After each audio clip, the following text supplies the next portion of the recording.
Major Worries was killed. Then Shabba Ranks take the space of Major Worries. And then we start look at Shabba Ranks now as the new Major Words, given the fact that of lyrical potency. Major Words, you see Major Words?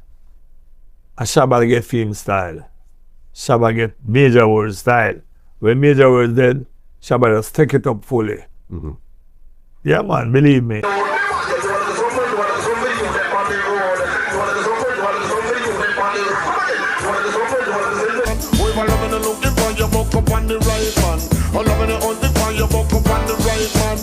Hello everybody, you're welcome back again to the Reggae Appreciation Society.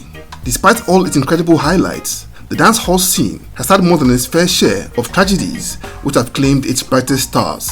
From the passing of icons like General Echo or Prince Far Eye, or upcoming superstars like Panhead or Dirtsman, who were all lost to gun violence.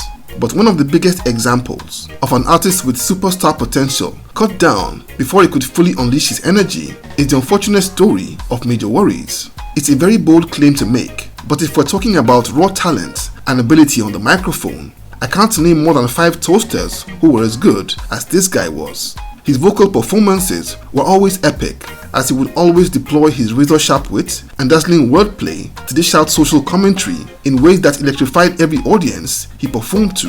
His humorous style was also legendary, as he was a master at mimicry. In what was a crowded field full of titans on the microphone, this youth rose up in record time and became one of the top guys at Jamaica's biggest sound system, and was a major inspiration to all the youngsters in Jamaica who all aspired to become dancehall DJs themselves. And that generation eventually became the superstars that took dancehall global and mainstream in the 1990s, like Buju Banton and even his contemporaries like Shabba Ranks, who would borrow his style with marvelous results after he passed away.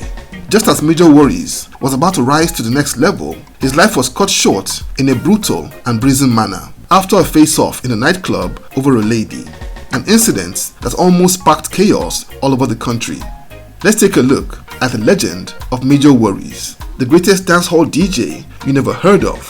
He was born Wayne Jones in 1966 in Spanish Town and would grow up in the De La Vega area, where he fell in love with the art of DJ, taking after Spanish Town legends like the great I-Roy. He would hone his remarkable talents by getting on the microphone with small sound systems in his neighborhood. And by the time he was in his teens, he was already among the hottest toasters in his area and was eager for a big opportunity, and in a short while he would find one. In 1985, popular Jamaican entertainment mogul Clinton Lindsay, who was then based in New York, was visiting the island on some business. As a show promoter, he regularly flew in the hottest talents on the island over to America to perform in concerts and tours. And during that visit, in the middle of that year, Major Worries went to see him and introduce himself. And after showing Lindsay what he could do, he told him he was looking for a role in one of the big sound systems in Kingston. Clinton Lindsay hooked him up with none other than the legendary King Jammy, whose sound system was among the biggest on the planet in those days, with heavy hitters like the main DJ Admiral Bailey and his red-hot deputy in Shaka Demus. Jammy took him on and placed him under the wing of Admiral Bailey in what was a super competitive environment and very crowded field, where he had no chance of getting on the microphone.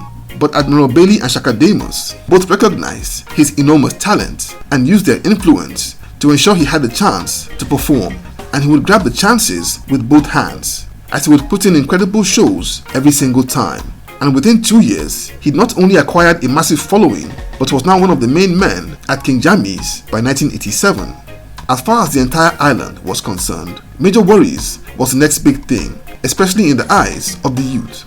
And when you consider how big King Jammy's sound system was, his rise was no small feat.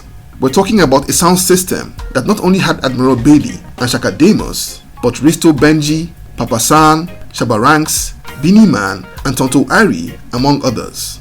Yet, his powerful, fast-paced storytelling and riveting mimicry technique made him stand out among his peers, and he even began to influence his fellow DJs who would all adopt his flow, the most obvious of them being Shabba Ranks.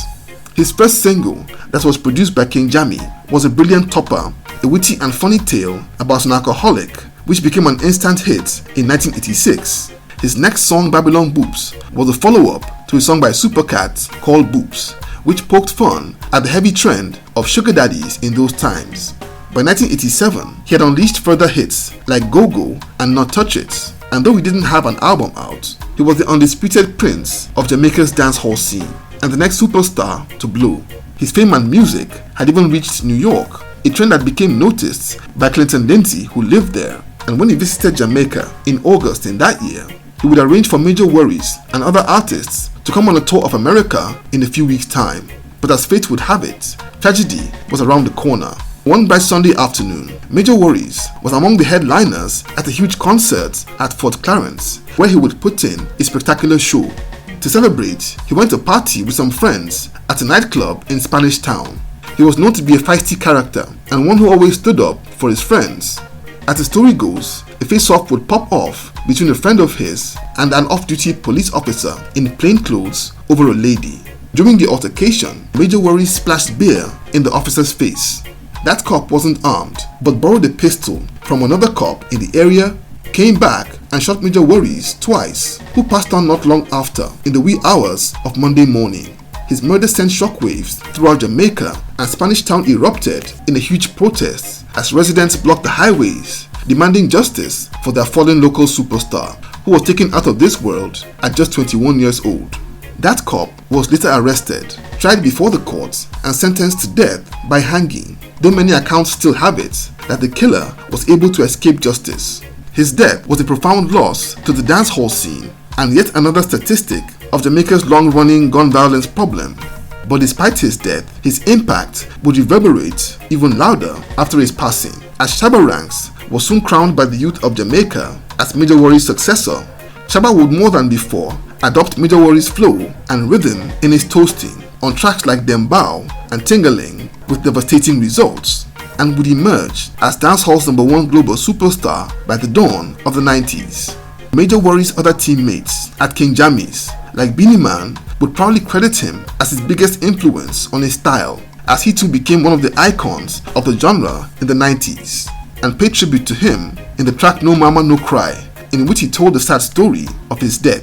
It's also been said that even his older colleagues like Chaka Demus were influenced by his style, but personally I can't see it. If you ask me, apart from the original dons like U-Roy, Count Machuki or Big Youth, no single artist in the dancehall space had the same stylistic influence on the entire genre like this phenomenon from Spanish Town. It was a real tragedy that he would miss out on what became the spectacular global success of dancehall that took off a few years after he died. But I'm comforted by the fact that he became the template for all the superstars that really made dancehall among the biggest sounds in the world, and definitely the biggest out of Jamaica. So there you have it. Thank you for watching this video today. Please leave a like, subscribe, and until next time, Jah bless.